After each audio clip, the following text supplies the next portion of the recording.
God's perfect idiot, aren't you? The answer is yes. Jesus Christ, maybe you are watching Deadpool and Wolverine. Fuck! You mind putting your mask back on? It's super hard to eat while I'm wearing it. It's super hard to eat when you're not.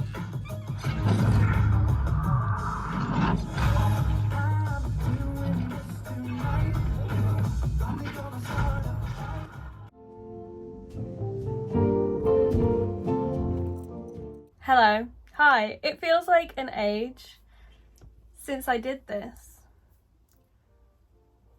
I have no excuse. Life's been crazy. I've been running around doing tons of errands and just loads of shit's been happening.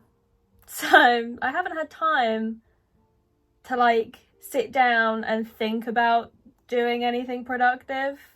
Also, it's summer currently, obviously, and I hate with every fibre of my being the summertime. I like it because it's warm and the sun shines out and it's just a nice feeling, but I hate it because all the kids are on their holidays, which means there's people everywhere, and that makes me just not want to leave the house. So that's another reason I haven't done anything for the past few weeks. I have no idea what this video really is, to be honest. It's kind of just a collection of little clips of things that I've kind of been up to over the past couple of weeks. But like I said, I haven't done much, so there isn't much to show. I've read a lot of books. I've gone outside maybe twice. One of them was on a dog walk, and the other time I met up with my friend and we went and watched the new Deadpool film, which... it was so good. It was so freaking good. I cannot stress how much I enjoyed the Deadpool film. It was so good. To make like matters even better, our cinema has like gone a bit all fancy. They've revamped everything. So now there's like recliner seats and little tables. It's delicious. It's delicious in there now. So I feel like I'm going to be going to the cinema a lot more. Which is not great for my bank. Great for the soul. It's fine. Deadpool was great. It was so much fun. I did not enjoy the time we went out there though. Because obviously it's a really popular film. Everybody and their mother is going to watch it. We went out with the intention of seeing it at like, I think 9:30 at night. And we got there because we'd looked online beforehand and there was only a few people in there. We got there and it was packed. It was sold out. There was like no seats next to each other. So we had to watch the viewing at 10 o'clock. We didn't leave until 12:30. We started to drive home. It was a lot, but it was great. It was fab. That's kind of like the only thing I've done that I can remember doing over the past couple of weeks. It's like the only thing of note. Like I said, I haven't left the house. I haven't been up the city. I haven't gone and done shopping. I've just been at home. Been at home, playing games on my phone, dying of the heat, and reading my little books. What a great way to start August. What a great way. I think I've read like 5 books because I haven't left the house. Yeah. I can't remember what books I was talking about last time, but I know that last time I went book shopping and I bought some new books. That was great. I really enjoyed that, in hindsight anyway. I didn't at the time, but I bought some new books and I started reading one of them because I couldn't control myself. So I started reading, what is it called? Love Unwritten by Lauren Asher. I started that. It's like 600 plus pages. It's a chunky book. But my God, am I enjoying myself so much while reading it. It's so good. Usually I like power through books so fast and then on to the next one. I've only been reading like a little bit of it every night, like just a little bit here and there, a little bit here and there. And it's been so good. I forgot how fun it is to just solely read a book, which sounds stupid, I know. But usually I'll have a book and I'll be reading it and then I'll listen to the audio of it and then I'll jump back into reading it again. And I end up finishing it very quickly. And I've only like read portions of the book myself.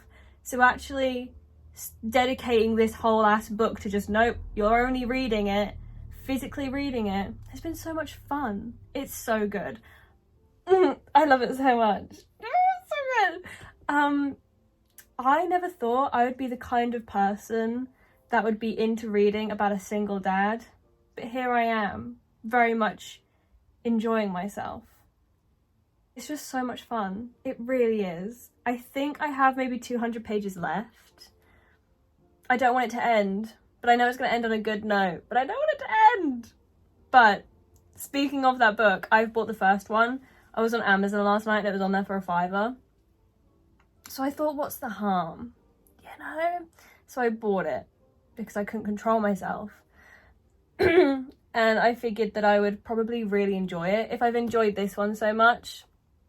And I know it's happily ever after because in this book, like in Love Unwritten, the characters that are in the first book are together. So I know it's going to be a good time. So I've been reading that. I've also finished the entire Kingdom of the Wicked trilogy. I'm so glad. It redeemed itself. It redeemed itself because I hated listening to Kingdom of the Wicked, the first book. It was terrible. It was so bad. It was just unnecessary. Okay, it was just, I had big gripes with it. Big gripes. It was so slow. Pacing was all over the place. Nothing really happened until right at the end. There was just so much useless info in it I didn't care about. It really kind of put me off reading the rest of it, which was not great. But then I moved on, I finished it because I committed to the bit and I moved on to the second book. In the second book, Kingdom of the Cursed, it was so much juicier. It was so good. It was everything that I wanted from the first book. So that was good. It was so much more like murder mystery, what's happening, getting to know all the princes of hell and who all these characters are, and the flirting and the banter between the Prince of Wrath and Eleanor. I think her name's Eleanor. Who knows? I'm gonna say her name's Ellie. Honestly, I read it so quickly. I don't know anymore. But it was so good. And then I finished reading Kingdom of the Fid. That one was even better. Even better. Because we knew the characters more and who certain characters were and certain things that had been happening plot-wise, and there were so many like deceptive moments.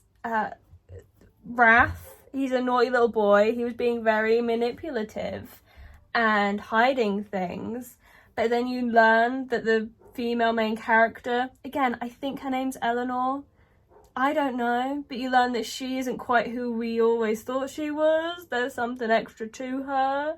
There's more about her sister and the spice between the two of them. The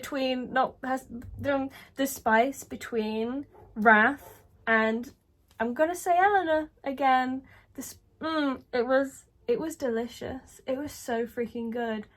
I don't want to give anything away because there was points in the book, again, not the first book, but the last two, and there was points I was just losing my mind and aghast and just freaking losing it, man, because the things that were happening were so crazy and I didn't see them coming, and I was just having the time of my life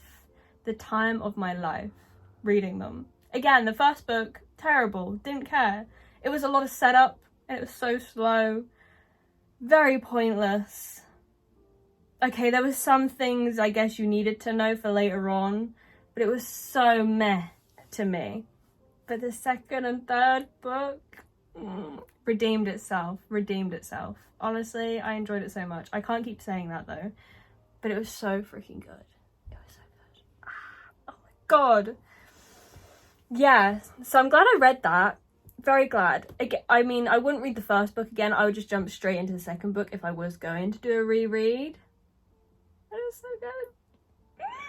So good. I was losing it.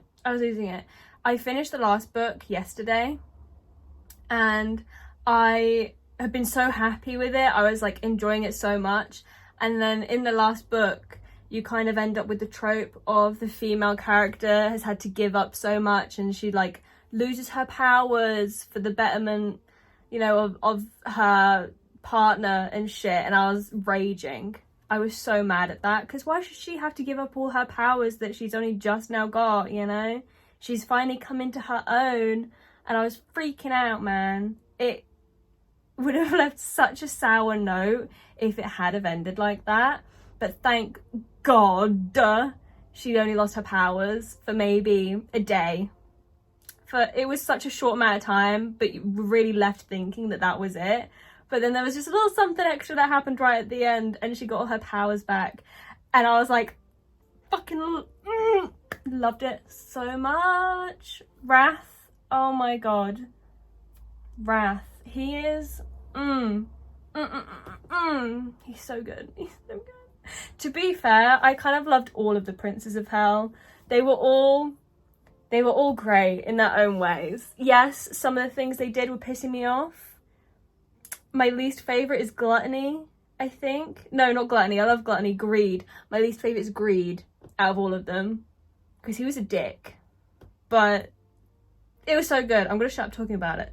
So good. Other than that, I listened to all of those on audio, by the way, which was great. Other than that, though, I have been reading on my Kindle as well, and I'm trying to remember what I last read on my Kindle, and what was it? I've read quite a lot of samples to then buy more books, so I'm very confused right now. The last one I read that I don't think I've talked about was an arc. I think it comes out next month, beginning of September, or it's the end of August, called Morbidly Yours. That shit was so freaking cute, man. It was so cute. Nothing paranormal or anything like that. It's just a very cutesy romance. There's a female character who has moved to Ireland from America to like start over. Her life kind of went to shit, and she's got a job at an animation agency as like the project lead on this new film they're gonna do. So she's moved to Ireland, doesn't know anybody, is just completely winging it, and there's this guy who she's moved next to, and he owns a funeral home. It doesn't quite look like a funeral home from the outside, or at least she doesn't think it does. She thinks it's a cute little inn until she receives some body bags in the post. There was a whole little switch up, little mixeroo. So she goes and gives them to him, and she's freaked out because who the hell orders body bags offline, you know? But it's fine. He owns a funeral home. It's all... she thinks he's joking until she sees clues. It was so cute. It was so cute. Okay, because that doesn't sound cute, you know, the mention of like a funeral home and shit. You think, oh, it's gonna be depressing as hell. There are some sad moments where like they talk about death and certain characters die, and it is kind of sad, but it's done really well, and it had me squealing. I was giggling like a little girl reading this fucking book because it was just so cute 99% of the time. The other part of this book is, so like, obviously they're friends to lovers, right? But this other part of the book is the guy, I cannot remember what his name is, obviously, but he has, I think until his like 35th birthday, his 30-something birthday, to get married. Otherwise he's gonna lose the funeral home. Like, it was his granddad's passed, and in the will he said it's yours unless you don't get married by this age, and then it goes to some like distant cousin or some shit like that, I think. So he's struggling because he has like 6 more months or something to find a wife. He is in the trenches, man, trying to figure out a way to get around this because he's so awkward, bless him, and he can't form attachments and connections really quickly. He needs time for them to develop and for things to just settle into place. So he can't just go on dates and then that's it and it's fine. He like needs that emotional connection there to like know somebody first. Which is why it's so freaking cute, because obviously they get to know each other because they're neighbours, and she's so outgoing and just in your face and kind of forces him out of his shell throughout the entire book and gets him to go on like little dates, although they're not dates, but they are dates. They're just hanging out as friends, you know. So cute. It was so cute. So they very slowly but surely end up falling for each other. He falls so hard. He definitely falls first and hard. It was so cute. But she is holding back from it because she doesn't want to hurt him. I don't want to give anything away. She doesn't want to hurt him, so she's trying to hold herself back. She's said to herself she's never going to be in a relationship again because things didn't end well last time. But she says to him, because I think like he has like a month left or something at this point in the book, and she says to him like, we can get married, I can stay here. She's really enjoying Ireland, she doesn't want to go home, and then he will still have the funeral home. You know, it's like a win-win. They're friends anyway, so it's just a bit of paper. And him, bless his little heart, he's all like, he loves her for that so much, and he would love to say yes, but he can't say yes because he only wants to marry someone that he loves and that loves him back. I can't. It was so good though. I think, like I said, it's an arc. It comes out soon. I don't quite know when, but that's all I've been doing. It's just reading a lot of books. Yeah. I'm gonna go now though, because hopefully next time's better. I hope you enjoyed whatever this is.